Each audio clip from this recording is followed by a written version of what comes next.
हा त्यांचा मूर्खपणा आहे. तुम्ही संसदेमध्ये येत नाहीत, गृहमंत्री प्रश्नांना उत्तरं देत नाहीत, पळून जाता. देशाचा गृहमंत्री जेव्हा पळून जातो तेव्हा त्याला काय म्हणायचं? त्याला काय शौर्यचक्र द्यायचं का परमवीर चक्र द्यायचं? राहुल गांधी बरोबर बोलले आहेत, आम्ही तेच म्हणतोय. चुकीचं काय आहे? देतील ते उत्तर. वंदे मातरम म्हणून सोनिया गांधींवर फडणवीसांनी टीका केली. कशाला? अर्धवट वंदे मातरम म्हटलं बौद्धिक नक्षलवाद आहे. हे कोण म्हणतंय बघा.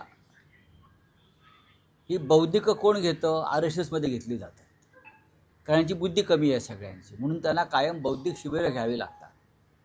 कोणीही अर्धवट वंदे मातरम म्हणत नाही. आज मी सामनामध्ये लिहिलं आहे त्याविषयी. वंदे मातरमची 6 कडवी आहेत. किती? 6. प्रधानमंत्र्यांनी टेलिप्रॉम्प्टरशिवाय ती 6 कडवी म्हणून दाखवावी. मी तर म्हणेन 2 कडवी म्हणून दाखवावी प्रधानमंत्र्यांनी. देवेंद्र फडणवीस यांनी सुद्धा 6 कडवी समोर उभं राहून म्हणून दाखवावी. आतापर्यंतची प्रथा 1938 साली काँग्रेसनं वंदे मातरम राष्ट्रगान म्हणून स्वीकारले. काँग्रेसने स्वीकारलं, BJPने नाही स्वीकारलं वंदे मातरम. 1836 साली काँग्रेसच्या अधिवेशनामध्ये प्रथम रवींद्रनाथ टागोर यांनी वंदे मातरमचं गाण केलं. संघाच्या शिबिरात नव्हतं वंदे मातरम, काँग्रेसने केलं आहे. आणि इन्किलाब झिंदाबाद आणि वंदे मातरम ही 2 महाकाव्य आहेत. त्यांना माहीत नसेल तर मी सांगतो. त्यातलं फक्त वंदे मातरम हा याचीच गर्जना करत क्रांतिकारक फासावर गेले. 6 कडवी म्हणत नाही गेले. 6 कडवी म्हणत भगतसिंग फासावर गेला का? किंवा सुखदेव फासावर गेला?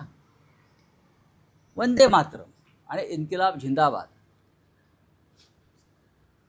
भाजपच्या लोकांना जो त्यांना जे इडियट म्हटलं जातं ते यामुळेच इडियट म्हटलं जातं. करोडो रुपये खर्च करून भाजपने तिरंगा यात्रा काढली. काल आपण पाहिलं असेल. हो, म्हणून तर म्हणतो ना इडियट का म्हणतात त्यांना.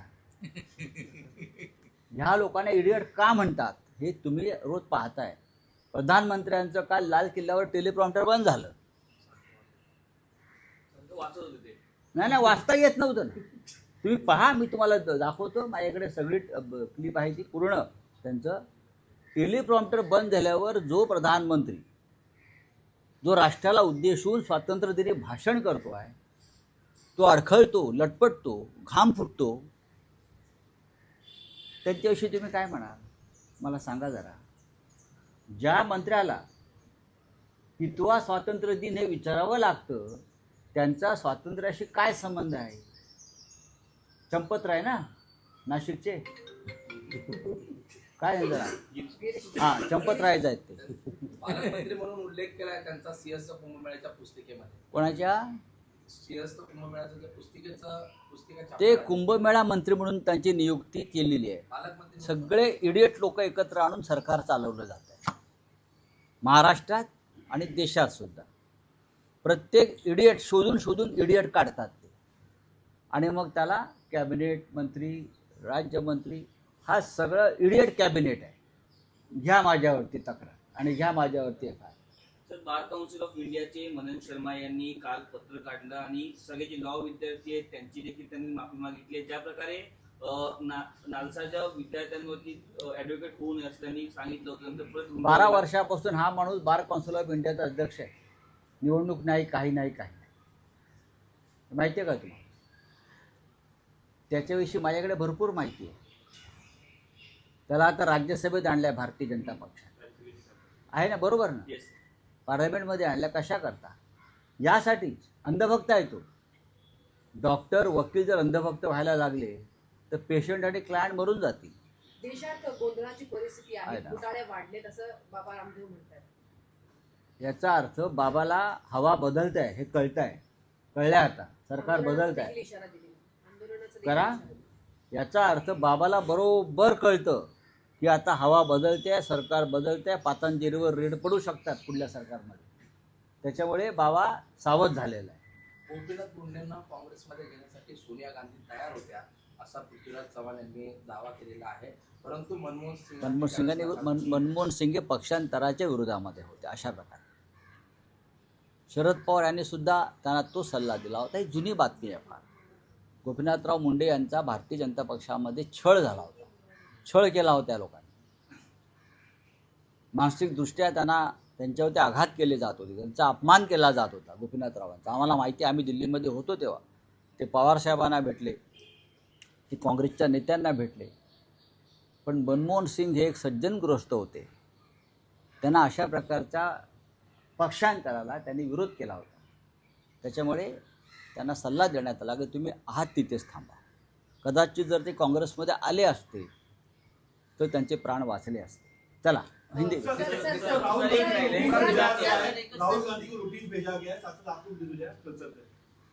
क्यों भेजा है नोटिस आपको मालूम है? उसने किसी को इडियट कहा. इडियट. अब इडियट क्या अनपार्लियामेंट्री शब्द है?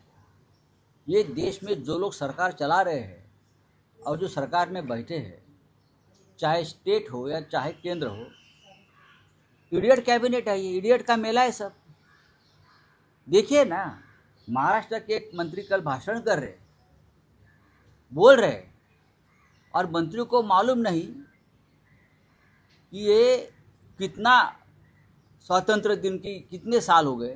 वो पीछे किसी को पूछ रहे, हमारे मेयर्स को नासिक के पूछ रहे कितना है ये स्वतंत्रता दिन. वो बोल रहे हमारे गृह मंत्री जिसने जंतर मंतर पर छोटे बच्चों पर पैलेट गन चलाई, टीयर गैस छोड़ा, किले वाले लाठियां से उनको जख्मी किया, मारा, वो अगर पार्लियामेंट में जवाब देने को नहीं आते, 15 दिन भाग जाते हैं, तो आप उनको क्या कहेंगे? आप मुझे बताइए, क्या बोलना चाहिए? इडियट ही है ना सब. एक फिल्म आई थी आमिर खान की, इडियट. उसको बहुत बड़े अवार्ड्स मिले हैं उस फिल्म को. उसमें सोनम वांगचुक का भी किरदार है, आपको मालूम होगा. तो इडियट अगर अनपार्लियामेंट्री है तो ये फिल्म को सेंसर ने मंजूर कैसा किया? और उस इडियट का प्रधानमंत्री ने भी बहुत तारीफ की थी. तो इडियट है, उसमें गलत क्या है? इडियट को इडियट बोलना इस देश में, लोकतंत्र में गुनाह है क्या? सर, वंदे मातरम पे बीजेपी कंट्रोवर्सी कर रही है, लेकिन सोनिया गांधी ने कहा था कि वो कुर्सी मंगा रही उनके लिए. इसका क्या कहना चाहोगे सर? हाँ, तो उसमें देखिए, वंदे मातरम के अब 6 कड़वे हैं, 6 पैराज हैं, वो कंपलसरी किए, जिसकी ज़रूरत नहीं थी. वंदे मातरम, सुजलाम सुफलाम मलयज शीतलाम, और आगे की 4 लाइन जो है बहुत इम्पॉर्टेंट है. अब उसने जो कानून बनाया है वो कानून है 6 के 6 आपको गाना पड़ेगा. लेकिन जब ये कानून पार्लियामेंट में पास हो रहा था तो देश के गृह मंत्री नहीं थे और प्रधानमंत्री भी नहीं. तो यही सबसे बड़ा अपमान है ना.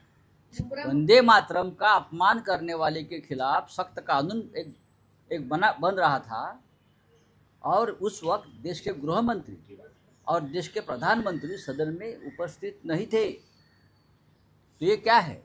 भगत सिंह फांसी पर चला गया, वो पूरा वंदे मातरम नहीं गा रहा था, सिर्फ वंदे मातरम की गर्जना कर रहा था. जो भी हमारे क्रांतिकारक फांसी पर गए या स्वतंत्रता संग्राम में जेल में गए, वो सिर्फ वंदे मातरम और इनकलाब जिंदाबाद, ये 2 ही शब्दों का इस्तेमाल करते थे और लोगों में चेतना निर्माण करते थे.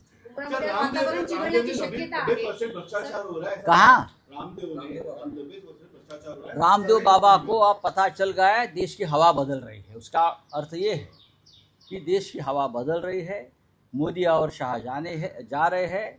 तो रामदेव बाबा जी ने अपनी निष्ठा का जो है दिशा है वो बदल दी.